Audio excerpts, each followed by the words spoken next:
Hello everyone, good morning. Archana Mishra. Dear students, आज इस video में हम लोग क्लास 9th हिंदी क्षितिज गद्य खंड से पहला पाठ दो बैलों की कथा, इस कहानी को जानेंगे। सबसे पहले जानते हैं पात्र है झूरी। इस कहानी में झूरी एक किसान है, हीरा मोती। झूरी नामक किसान के पास हीरा मोती नाम के दो सुंदर बलवान बैल थे। गया जो कि झूरी का साला है, छोटी लड़की गया के भाई भैरव की लड़की है। ठीक, इस कहानी में प्रेमचंद ने किसान और पशुओं के बीच एक भावनात्मक संबंध स्थापित किया है। कहानी शुरू करने से पहले प्रेमचंद जी कहते हैं, गधा सभी पशुओं में मूर्ख समझा जाता है। क्यों मूर्ख समझा जाता है? क्योंकि वह बहुत सीधा होता है, उसको गुस्सा नहीं आता। ठीक, वह एक सा बना रहता है। इसीलिए यदि हमें किसी को मूर्ख कहना होता है तो हम गधे की संज्ञा देते हैं। शायद यही उपाधि लेकर हमारे देश के नागरिक विदेशों में जाकर अपने जीवन आदर्श को नीचा करते हैं, यानी अपने ऊपर हो रहे अत्याचार को सहते हैं, बर्दाश्त करते हैं, विरोध नहीं करते। और इसी गधे का छोटा भाई बैल, जो अपने अड़ियल स्वभाव के कारण उससे नीचे है।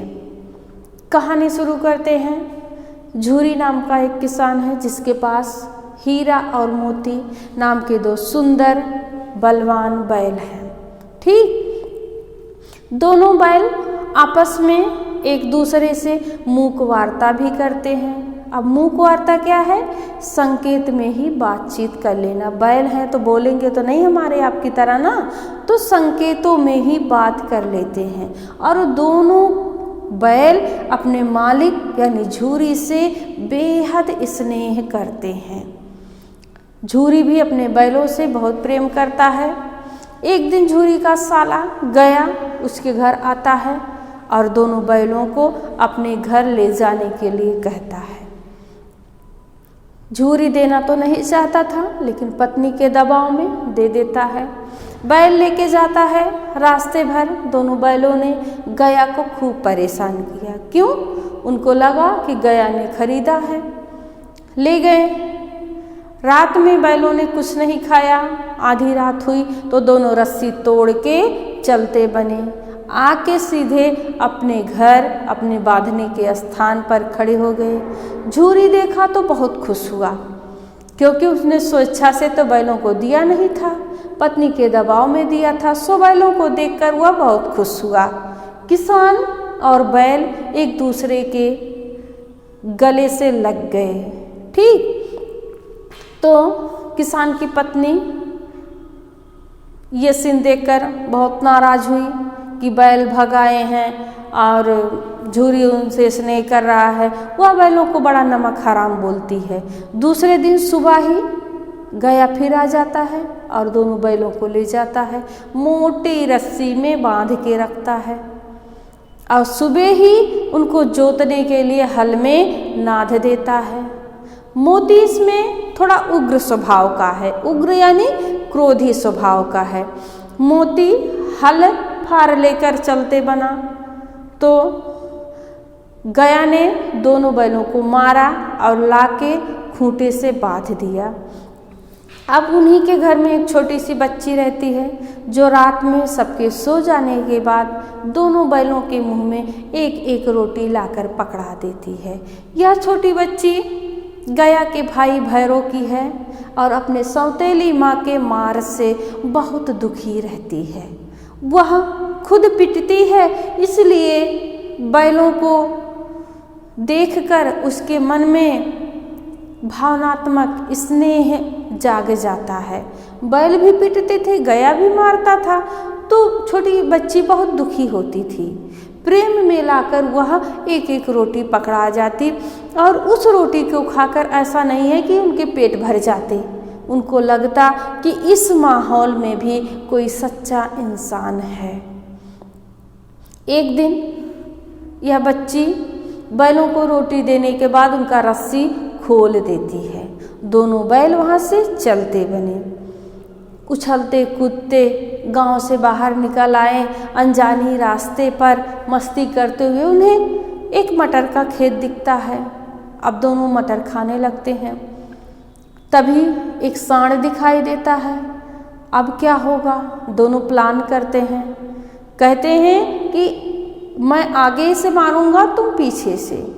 वैसा भी कि दोनों ने सांड को छक्के मारा और सांड वहाँ से चलता बना। भाई दोनों बलवान बैल हैं, दो बैल और एक सांड कैसे होगा, जीतेगा। वो हार के वापस हो गया। अब हीरा ने कहा चलो अब मत खाओ, लेकिन मोती ने कहा अब मैं पूरा पेट भर कर खा लूँगा तब यहाँ से चलूँगा। मोती खाने लगा, तब तक खेत का मालिक आ जाता है। अब दो लठैत घेर लिए, मोती को घिरा देखकर हीरा भी आ जाता है। यही तो दोनों में खूबी थी, एक को छोड़कर दूसरा जा नहीं सकता था। दोनों बैलों को पकड़ के मवेशी खाना लाया गया, वहाँ बांध दिया गया। मवेशी खाना क्या है, जहाँ लावारिस पशु बंधे होते हैं, छोड़ दिए जाते हैं। ठीक है, मवेशी खाने में पहुँचते हैं, देखते हैं ढेर सारे की पशु बंधे हैं, गधे हैं, बकरियां हैं, सब उसी में बंधे हैं, मरियल से हैं। अब दोनों को बड़ा परेशानी हो रहा था, भाई भूखे थे, कभी कभार कुछ रूखा सूखा मिल जाता। मवेशी खाने की दीवार जो है वो कच्ची थी, यानी मिट्टी की बनी थी। तो मोती ने उसको गिराना शुरू कर दिया। अब तब तक चौकीदार आता है और उसको बांध देता है। तब फिर हीरा जुट जाता है गिराने में और दीवार गिरा भी देता है। जो बकरियां रहती हैं और जो जानवर रहते हैं उनको धक्का देकर बाहर निकाल दिया जाता है। गधे खड़े रहते हैं। हीरा ने पूछा तुम क्यों नहीं जा रहे हो, तो कहा कि फिर से पकड़े जाएंगे। तो पहले से ही वो सोच लिया अगर फिर से पकड़े जाएंगे तो मार पड़ेगी, इसलिए हिलना नहीं है। गधे को भी धक्का देकर निकाल दिया गया। अब हीरा ने कहा, मोती ने कहा हीरा से तुम चले जाओ चले जाओ। नहीं, अकेले छोड़कर कैसे जाना, मित्र बंधा है मोटी रस्सी में, उसको छोड़कर नहीं जा सकता। गधे को भी धक्का देकर निकाल दिया और खुद आकर अपने मित्र के पास सो गया। सुबह हुई, खलबली मच गई। पूरे मवेशी खाने में दो पशुओं को छोड़कर बाकी सब नदारद, सारे गायब। दोनों को एक हफ्ते तक बिना दाना पानी के रखा गया, कभी कभार पानी मिल जाता।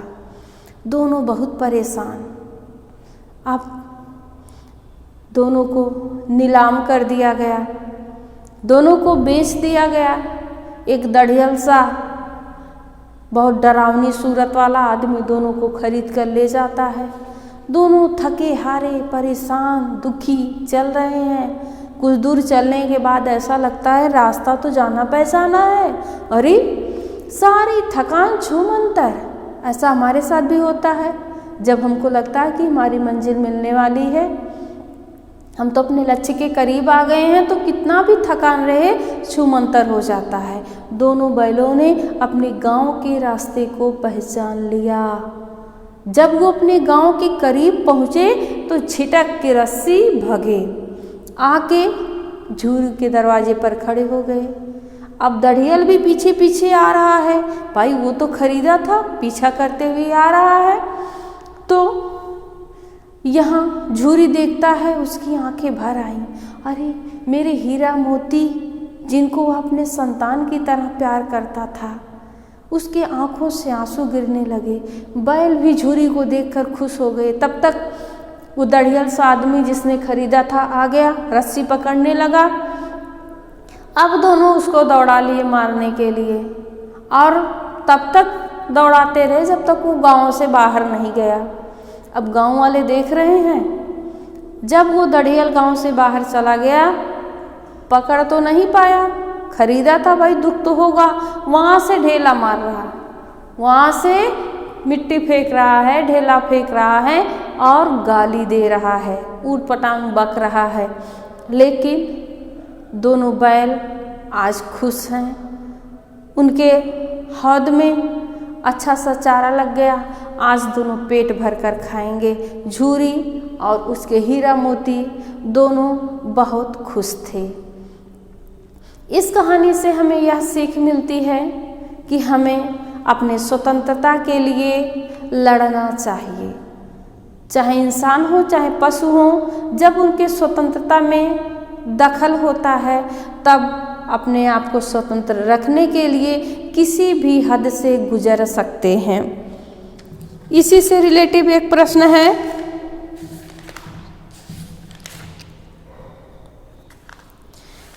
काजी हाउस में कैद पशुओं की हाजिरी क्यों ली जाती होगी? अब आप सोचिए क्यों ली जाती होगी? इसलिए ली जाती होगी कि कहीं कोई भाग ना जाए, कोई जानवर भाग ना जाए। दीवारें उसकी मिट्टी की थी, कहीं कोई गिर के दीवार गिर जाए, कोई दब ना जाए। कुल मिला के जितने हैं उतना मौके पे हैं कि नहीं। ठीक, अगला प्रश्न है, छोटी बच्ची को बैलों के प्रति प्रेम क्यों उबड़ा? तो इसका उत्तर है, छोटी बच्ची को उसकी सौतेली माँ बहुत मारती पीटती थी, इसलिए बैलों की दुर्दशा देखकर छोटी बच्ची के मन में प्रेम उमड़ आया। आशा है प्रेमचंद की रचना, उनके भाव और इसके प्रश्नों के उत्तर सभी आपके समझ में आए होंगे। अगले वीडियो में हम लोग किसी दूसरे टॉपिक के साथ उपस्थित होंगे। धन्यवाद।